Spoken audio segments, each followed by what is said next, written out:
I do not wish them women to have power over men, but over themselves, taught from their infancy that beauty is woman's scepter. The mind shapes itself to the body, and roaming round its gilt cage, only seeks to adorn its prison.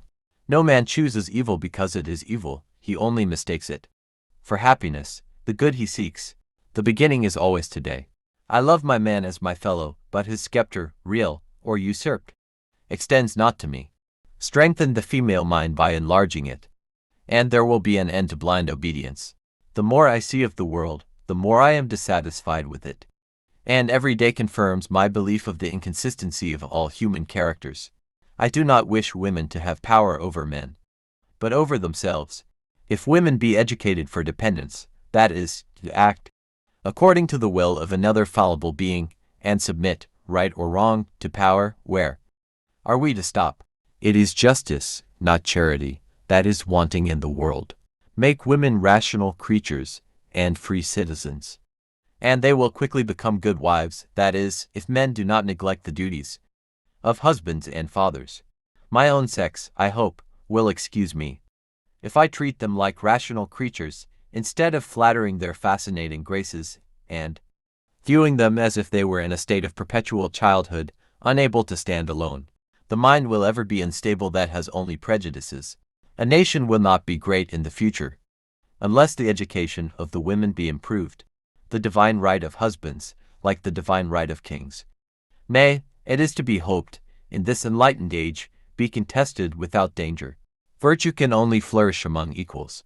Women ought to have representatives, instead of being arbitrarily governed without any direct share allowed them in the deliberations of government. How can a rational being be ennobled by anything that is not attained by its own exertions? Friendship is a serious affection, the most sublime of all affections, because it is founded on principle, and cemented by time.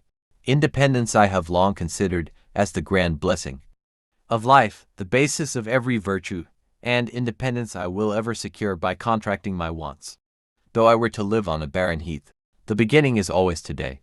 Nothing contributes so much to tranquilize the mind as a steady purpose, a point on which the soul may fix its intellectual eye. Men are not aware of the misery they cause, and the vicious weakness they cherish, by only inciting women to render themselves pleasing. Taught from infancy that beauty is woman's scepter, the mind shapes itself to the body, and roaming round its gilt cage, only seeks to adorn its prison. The being cannot be termed rational or virtuous who obeys any authority but that of reason. I do not wish women to have power over men, but over themselves. Children, I grant, should be innocent, but when the epithet is applied to men or women, it is but a civil term for weakness. Surely something resides in this heart that is not perishable, and life is more than a dream. We all know that, when examined, nothing is so contemptible as the placid faces of the multitude, who, without a wish, a hope, or a design, resign themselves to weariness and indifference. The being cannot be termed rational or virtuous who obeys any authority but that of reason. No man chooses evil because it is evil, he only mistakes it for happiness, the good he seeks. The modest virgin, the prudent wife, and the careful matron are much more serviceable in life than petticoated philosophers, blustering heroines, or virago queens. In contemplating the beauties of nature, the mind is apt to overlook the hand that gives them birth.